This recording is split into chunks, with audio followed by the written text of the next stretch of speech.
Blessed are the meek, for they will inherit the earth. Who are these meek anyway? How do we get our meek on? Where does this meekness come in? And what is this inheriting the earth thing? I mean, do we really want that kind of responsibility? Do we want the weight of the whole earth? What is going on here? Blessed are the meek, for they will inherit the earth. In order to understand that, we're going to have to do a little quiz this morning. And this is an audience participation quiz, because in this bowl here, I have some objects. And I'm going to hold these objects up, and as soon as you recognize what that object is, I want you to call it out. Just call it out. Just with all your might, let everybody know, I know exactly what that is. You ready? You good? 2 people are ready. All right. This is the meekness quiz. All right, so here's your first object. How many of you said it was an orange? Good. We're talented. How about this?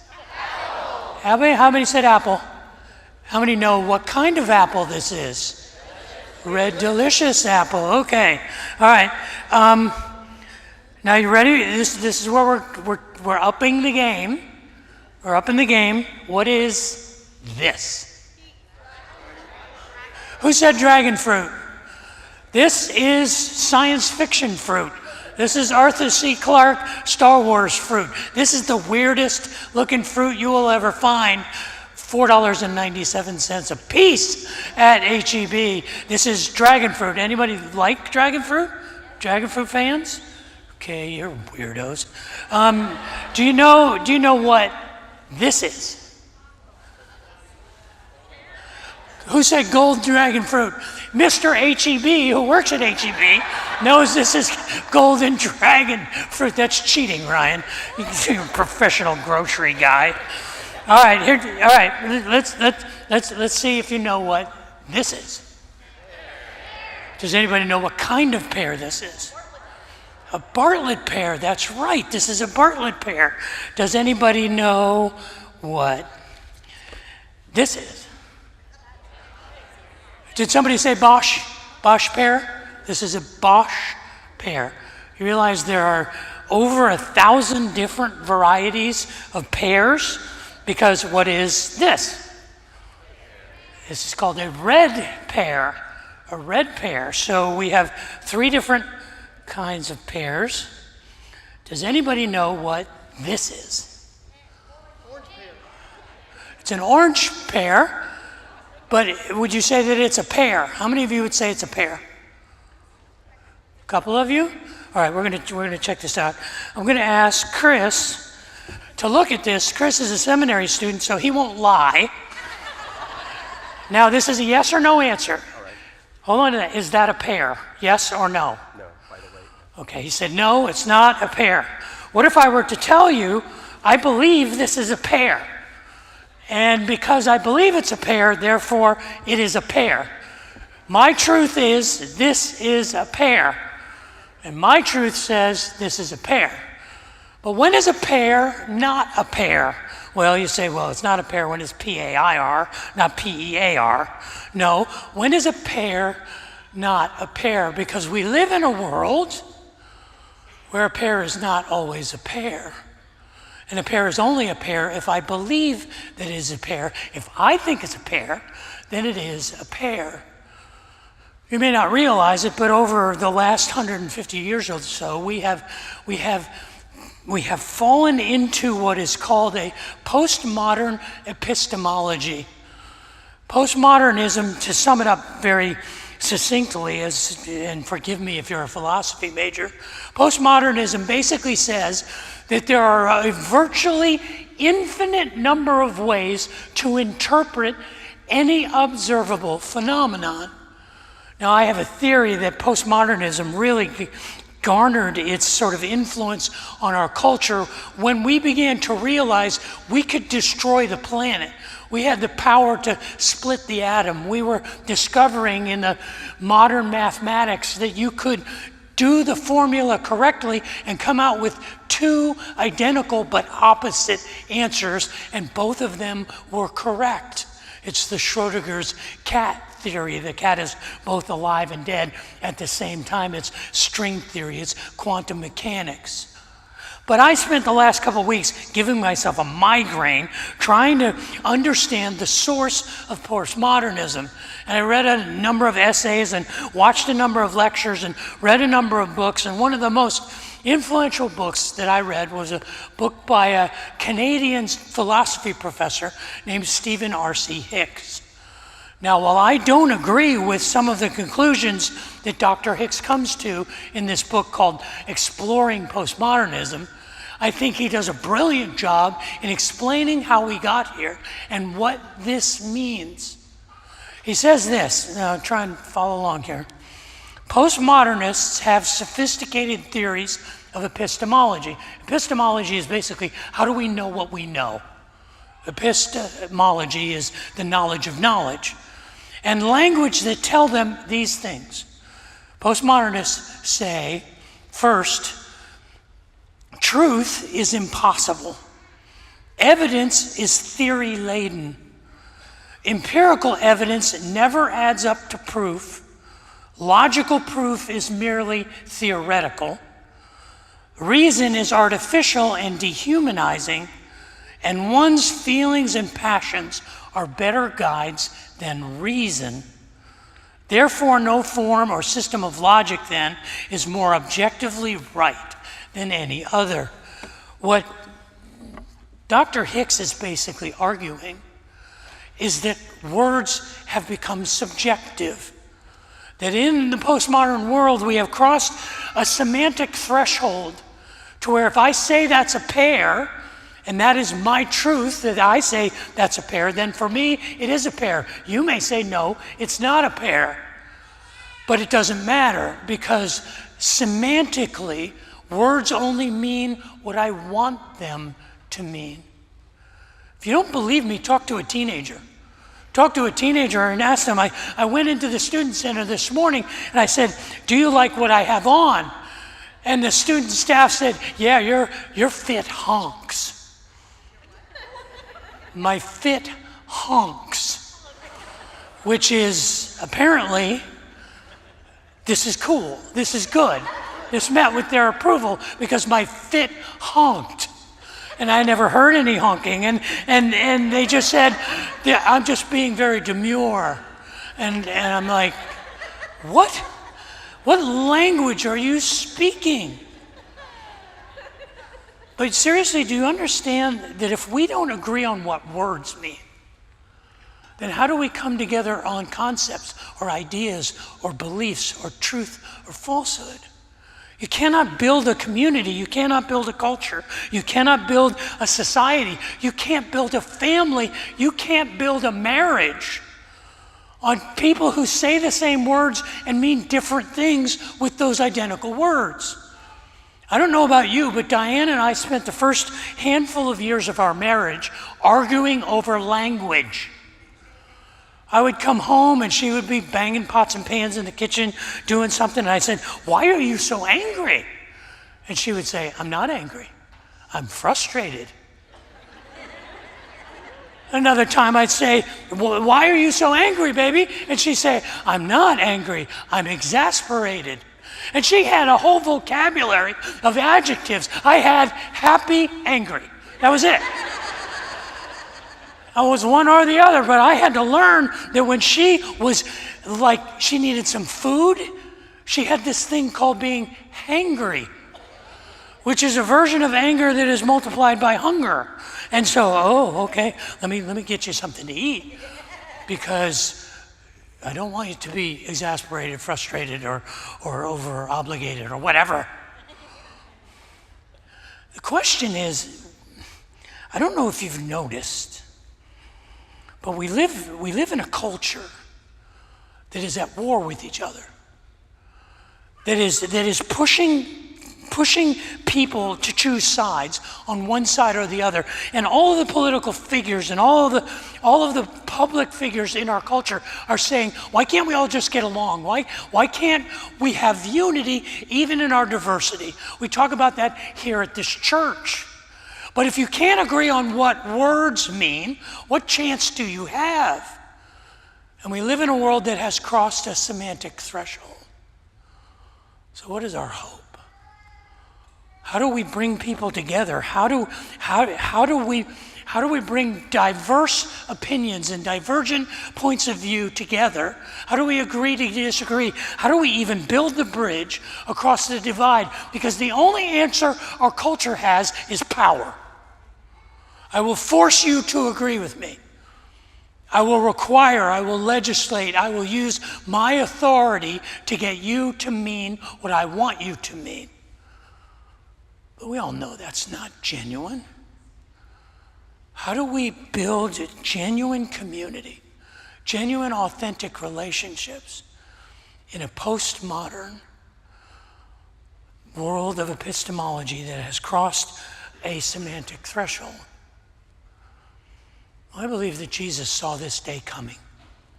And it's not so much that he saw this day coming. I actually believe the day that Jesus lived in was more divided than even our day. He lived in a melting pot, a mosaic, a gathering place in the Middle East, in Palestine, in Jerusalem, in Israel, where there were people who spoke dozens of different languages. They came from all the cultures of the world. They were Jews and they were Gentiles. There were animists, there were Greeks, there were Romans. There were people who spoke Hebrew and Aramaic and Latin and Greek and tribal dialects. And they had all of their different theories about religion and about life and about God and about morality. And he looked at the world and he said, "Blessed are the meek, for they will inherit the earth."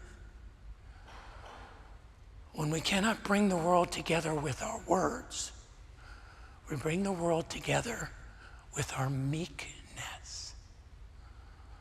But how do we do that? What does it mean? Well, before we venture into that study, I'd like to pray. Would you pray with me? Father in heaven, I would ask that the words of my mouth and the meditations of my heart would be pleasing in your sight, that you would use your word spoken by your servant, anointed by your Spirit, to call us to humility, to curiosity, to responsibility, to be meek, that we may make the world a better place. Pray that for myself and for my family, for all of us here, for I ask that in Jesus' name. Amen. He was, by any standard that we might have, considered to be an accomplished person.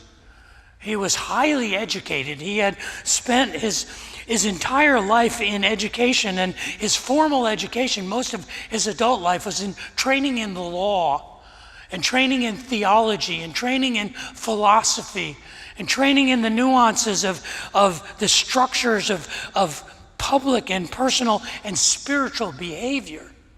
He was a man who was respected among his peers. He was a man who in his community was honored, almost revered. He was a man who had accomplished a great deal in his life and was recognized for it. And his name was Nicodemus. Now, what little we know about Nicodemus and what little I've discovered about Nicodemus, I find that Nicodemus and I have quite a few things in common. I have spent most of my adult life in formal study of not the law, but of theology, of spiritual truth. I have dedicated my life, as Nicodemus did, to serving the people of God. Now, while I may not have all of the trappings of public influence that Nicodemus has, I have the opportunity to have that kind of influence in moments like these. And what I find that I have in common with Nicodemus is that I have a rigid theological construct. I am dogmatic and I am immovable in some of the things that I believe. You see, I believe that Jesus is exactly who the Bible says he is. And you're not going to be able to move me from that. I'm dogmatic and legalistic in that conviction. I also believe that the Bible is an excellent guide for my life. That the more I know about the Bible, the wiser I become. The better husband I am, the better father I am, the better friend I am, the better citizen I am. That the Bible is a reliable guide for living a life of purpose and meaning. And I find these things in common with Nicodemus. I try my best to live by the golden rule, to treat others as I would want to be treated, to love the Lord my God with all my heart, my soul, and my mind, and to love my neighbor as myself. I am committed to living this life set apart, just as Nicodemus was.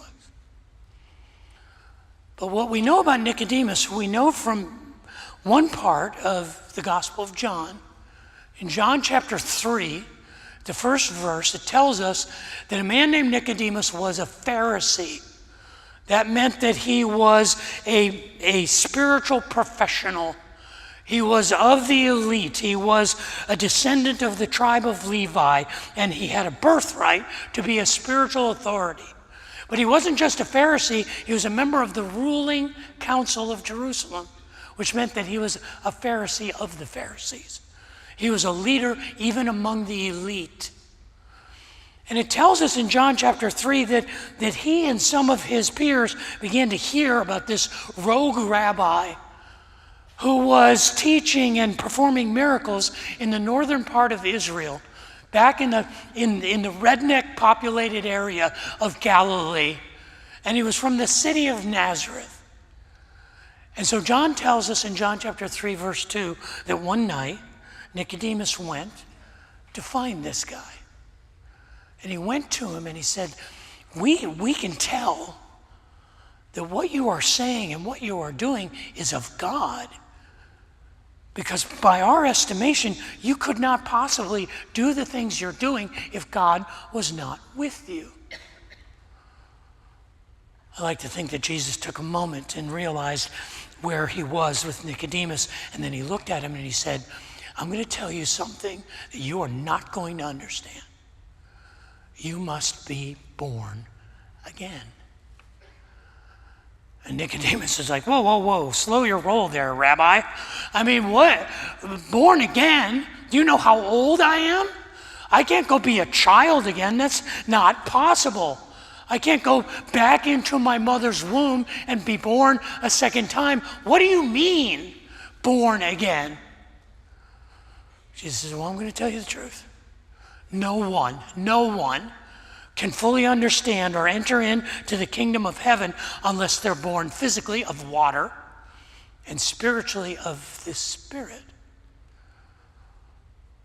And so I'm telling you that flesh begets flesh and the Spirit begets spirit. That's why you shouldn't be surprised that I'm telling you, you have to be born a second time. Your physical birth will not cut it. You also need a spiritual birth. He said, it's like the wind. The wind blows and we hear its sound, but we're not sure where it came from or where it's going. That's how the Spirit works. And so this is how you become aware of the kingdom of heaven, by orienting yourself with a spiritual rebirth. Nicodemus says, whoa. I don't get it. I'm not picking up what you're throwing down there, Rabbi. I don't understand. And Jesus says to Nicodemus, you are Israel's teacher, for crying out loud. You should be the person who does understand. How do you not understand? How do you not comprehend what I am saying? And then he says, what I am teaching you, or what we are teaching you, he actually uses the plural of majesty there. He says, what we are teaching you, what we are saying is things that we know. And our testimony, or we are testifying to things that we have seen. And yet you don't believe a word of it. You can't accept it. I'm teaching you about earthly things and you don't understand it? How confusing must it be for you to understand heavenly things? I am telling you that you need to be spiritually transformed, because there's only one person who has gone into heaven and come back, and that is the Son of Man, which is theological code for the Messiah, which is me. He says, just as Moses lifted up the snake in the wilderness, representing God's triumph over evil, so too the Son of Man will be lifted up. That's why I tell you that the path to eternal life is through the Son of Man, through me. Now, I don't know if Nicodemus believed that exchange. We don't get any confirmation that Nicodemus confessed that he believed what Jesus was saying. I know I do. I know if Nicodemus and I are different, we're different because his fit honked for sure. He had robes and crowns, and he looked the part. I'm just Dave. I have an outlet store sport coat on and jeans I bought on Amazon. I mean, these are, I didn't have the outfits that Nicodemus had. I didn't have all of the political play that Nicodemus had. And frankly, I don't want that. I don't want the dogmatism and the legalism and the Phariseeism that characterized Nicodemus' spirituality. But there is one thing that Nicodemus has that I am desperate for. Nicodemus was meek. What does that mean? I want to share with you today 3 attributes of meekness that I see in this snapshot right there with Nicodemus in John chapter 3. The first one is meekness is characterized by humility. Meekness is not weakness, and don't be confused about it. Humility is not weakness either. Humility requires courage. It requires strength. It requires strength and courage to be humble. Have you ever tried to insult a truly humble person? Hey, you're an idiot. I know, I'm not as smart as I thought I was. Oh, you're such a klutz. Yeah, I know, I have an adversarial relationship with gravity. I'm tripping over myself all the time. It's impossible to insult a person who's truly humble because they have the courage to know themselves. They have the courage to be comfortable as a servant. It tells us that Nicodemus, even though he was a Pharisee, and understand what it meant to be a Pharisee, he was in a position of power. This guy was one of the most wealthy and influential people of his day, and because he was on the ruling council, he was the elite of the elite, and he came to Jesus. And you read in verse 2, it says he came at night, and you say, well, what was he afraid of? Well, he was afraid of incriminating Jesus, because people were already talking about killing him. So he didn't want to narc out Jesus. He didn't want to expose him. But the point is that he initiated it. See, humility initiates. Humility says, I want to understand before I am understood. I want to know before I am known. I want to serve before I am served. This is the courage that humility requires. It requires a willingness to be gentle. In Matthew 11, it talks about gentleness and meekness. The words are used together. Sometimes it's translated humility. 5 times the Apostle Paul pairs meekness, translated humility, with gentleness. In 2 Corinthians chapter 10 and in Galatians chapter 6. And in Ephesians chapter 4, and in Colossians chapter 4, and in Titus chapter 2, every time the word humility, or the word prautes, which is meekness, is paired with gentleness. Because what meekness is it's the strength not to. It's the strength and the courage not to have to. And this is what meekness is. I don't have to win the argument. I don't have to be the one in power. I don't have to be in control. This was Nicodemus when he went to Jesus. He was humble, but he was also curious.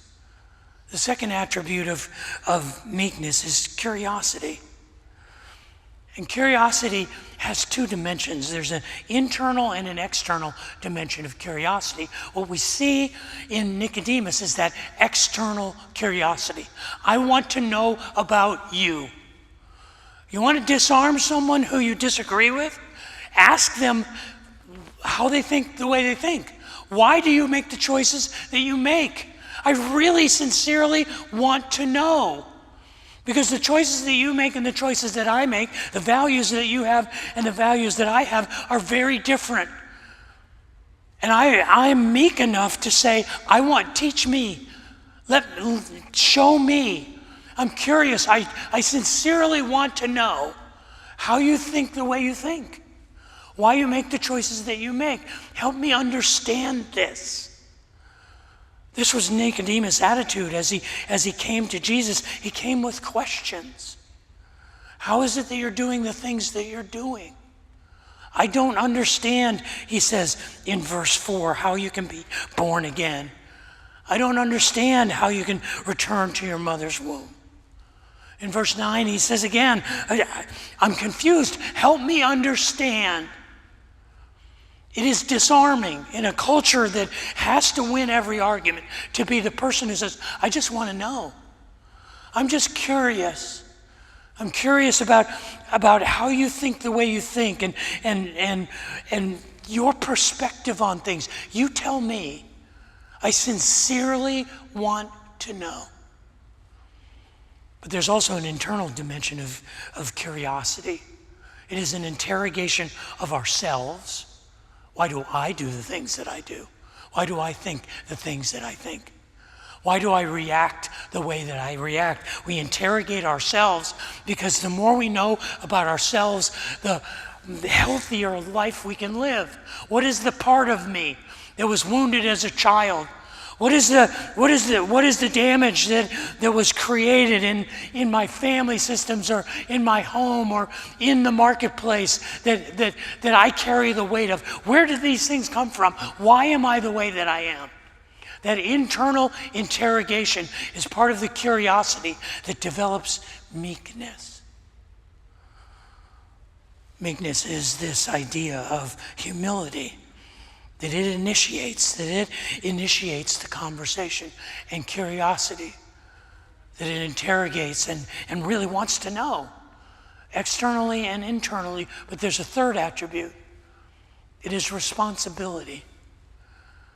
You see what meekness says? Meekness says, put it on me. Put the earth on me. Put the stewardship on me. Put the responsibility on me. I will not blame others. I will take the responsibility. I will do what I can. I will be who I need to be. I will carry the weight. Put the weight on me. And the meek person takes the responsibility. What does the third beatitude say? It says, blessed are the meek, for they will inherit the earth. What does it mean to inherit the earth? Have you ever been an executor of an estate? Have you ever walked with your parents through the final chapter of their life and dealt with all of the responsibility of taking the legacy of your family, of your parents' life, and saying, I will be a good steward of it? That is no small thing. That requires incredible fortitude and determination to take responsibility, and it is the meek who take responsibility to make the earth a better place. Now, you could run a rabbit trail down the environmental angle, and we are supposed to be good stewards of the planet. You could push that into we are supposed to control the environment. But it's not about control. It's about serving. It's about being a good steward of. Think of it this way. It's about simply making the relationships around you and the world around you better. And I'll take the responsibility for that. I won't ask you to figure your stuff out. I won't wait till you apologize to me. I won't be the one who is sitting around with my arms folded saying it's not my job. I will be the one who say, what can I do? I will take the responsibility. See, this is what meekness is. Meekness is not weakness. Meekness is humility and curiosity and responsibility. Meekness is this idea that I will initiate and I will interrogate and I will be responsible for the inheritance as a good steward of the world around me, of the relationships and the world that I live in, as long as I am here. Now, we don't know about Nicodemus. We don't know whether or not he believed. The passage, the conversation Jesus has with Nicodemus ends in John chapter 3 at verse 15. And he's telling him that he has to be born again. But John adds a footnote to the conversation, just so those who read about Nicodemus might not miss what Jesus was saying to Nicodemus.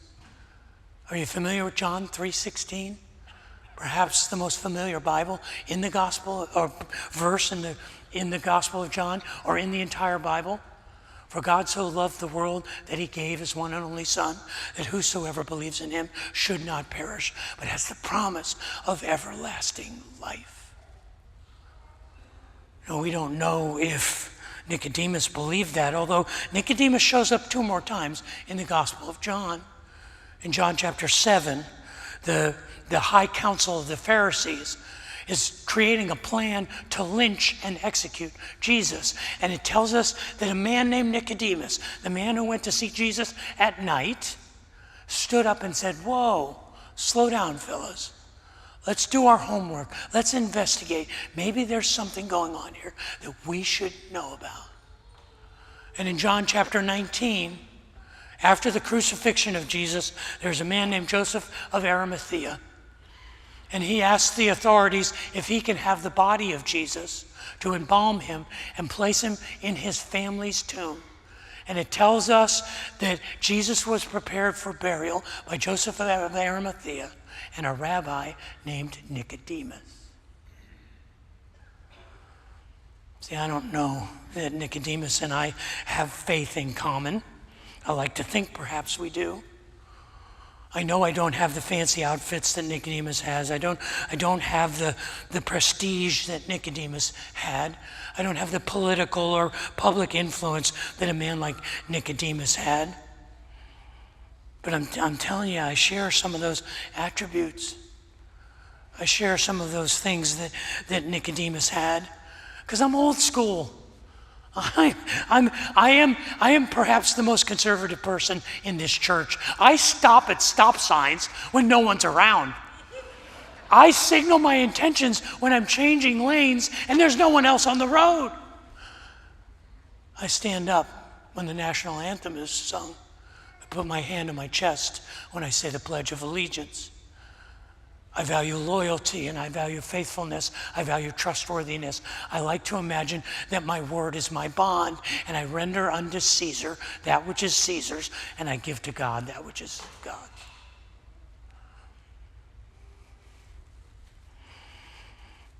You see, we live in a postmodern world. We live in a world where language means very little anymore. And the only way to bring people together to have an agreement on semantics is by force or by power. But in a world where words have lost their meanings, our actions speak louder than words. I may not be able to convince someone of who Jesus is, but I can show them through my meekness. The postmodern world that we live in is a world where language is all subjective and relative. Listen to what Dr. Stephen Hicks says in his book explaining or exploring postmodernism. Language is the center of postmodern epistemology. Epistemology asks 2 questions about language. What is language's connection to reality? And what is its connection to action? For the postmodernist, language is not about being aware of the world or about distinguishing true from false. This means that language cannot be cognitive because it does not connect to reality.